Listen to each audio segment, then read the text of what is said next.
it down.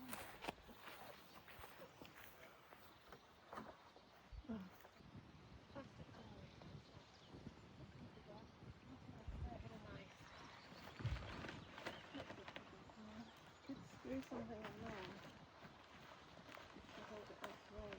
Yeah.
hinge then? Way. You know what the way is? You screw them onto here on the ground first, and then you hold it up.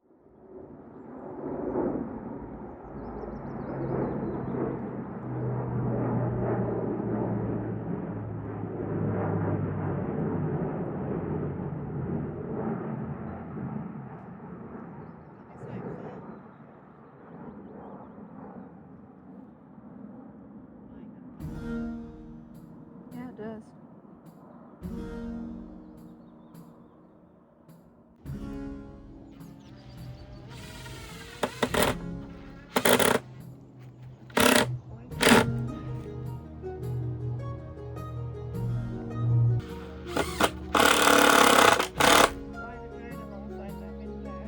Like, what the hell?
Right, let's go in a bit.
Okay, so we set off today to make a stable door.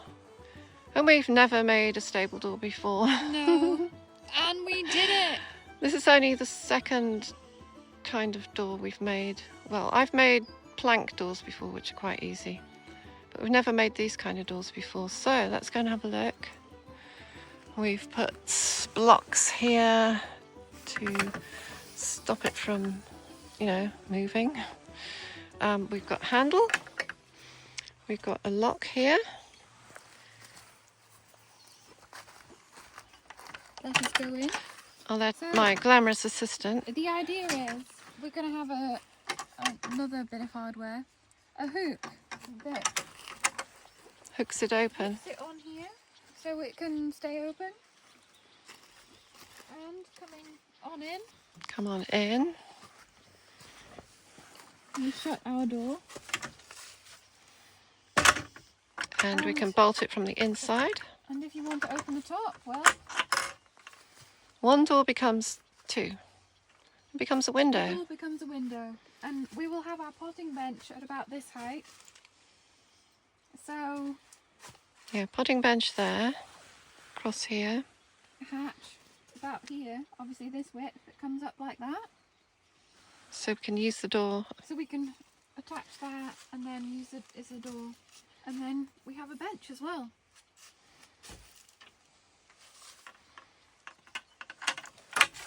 There we go.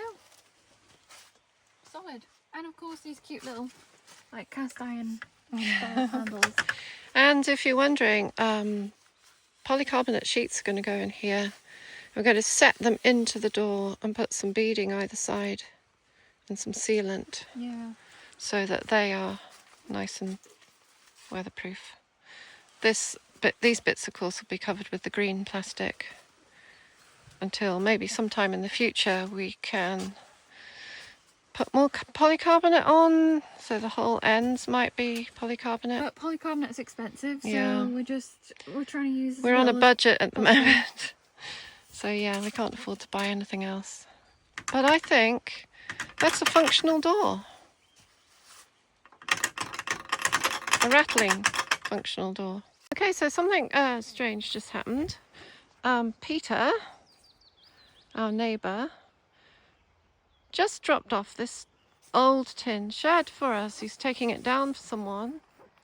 And his wife didn't want it, his son didn't want it, so he thought we might like it. And so we got a shed for free. So yeah, it'll be fun trying to put that together. And It'll be a blast. it'll be great for just putting the ride-on mower in I don't and think things. the door's big enough for the ride on, is it? I don't know, but I think we're going to have to modify it a bit like we've done with the polytunnel. Put some stronger wooden frames and things on it and maybe a new door. But yeah, it's a shed. Unexpected shed of the day. No, good. Good enough.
He's sitting in my shadow.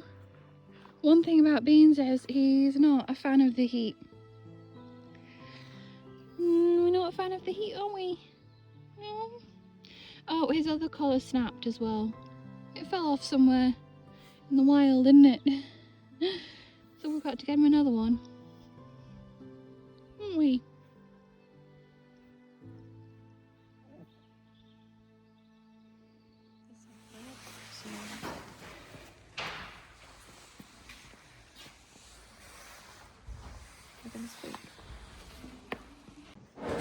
So we're at the rebuild site in Carlisle, and we've come to see if there's anything here that we can reuse to build with. We've already been around the place and we've already got some wood that's going to be perfect for the polytunnel that we'll show you in a sec. But we found this, 3 plant pots, and we really need some smaller plant pots for putting on some of our seedlings, so they are literally perfect. We're going to fill a basket with those.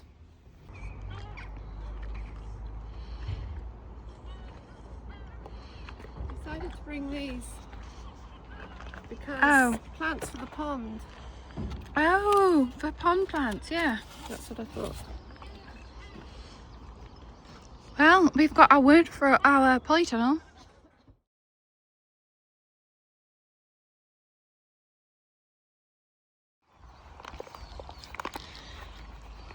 Oh, one of that's there's none in that one.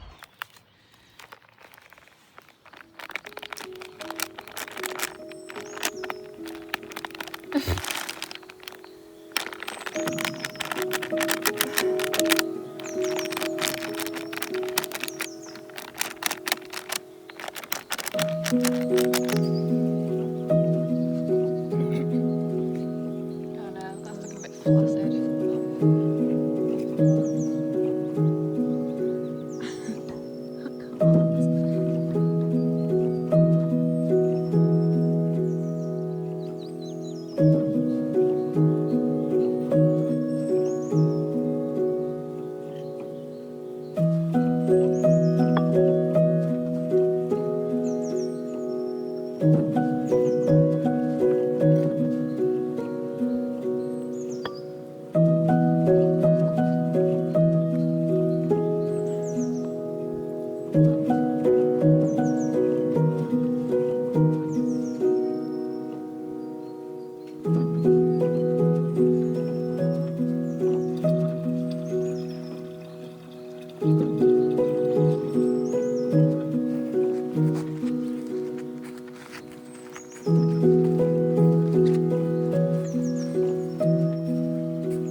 Maybe you should just take the nozzle off.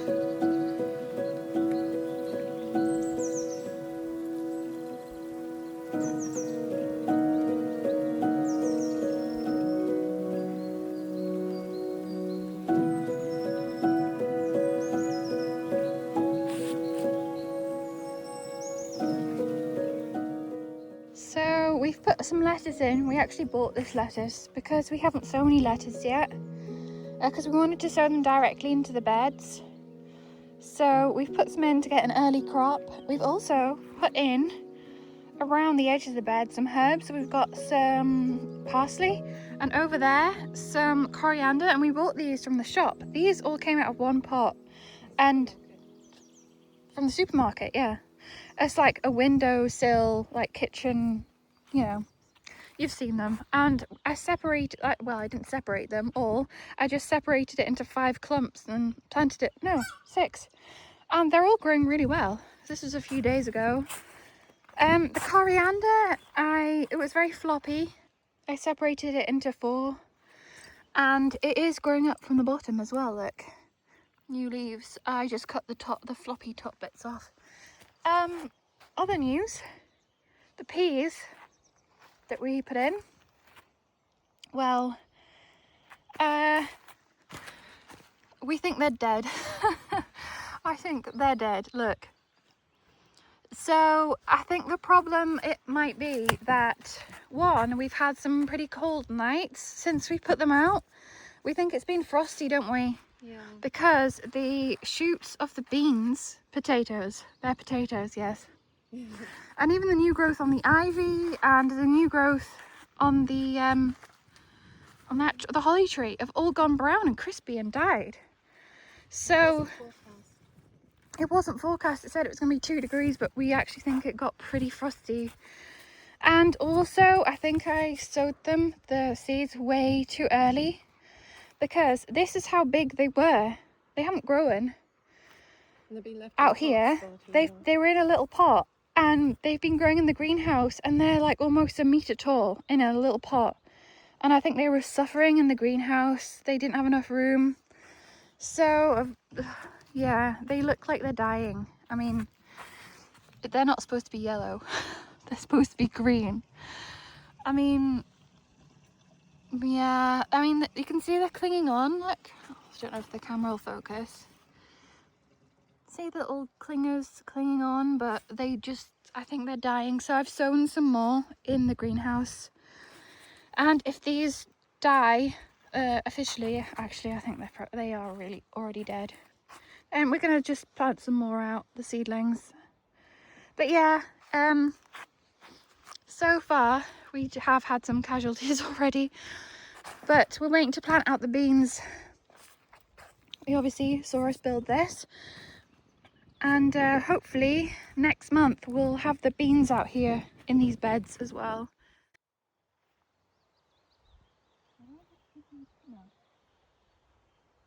Look, we don't have these. They're creeping off the cup.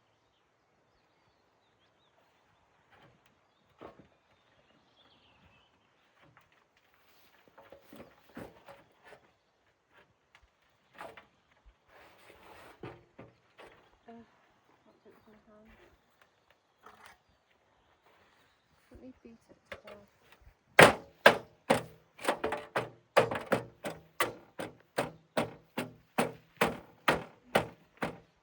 I think eventually.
So I don't on time lapse.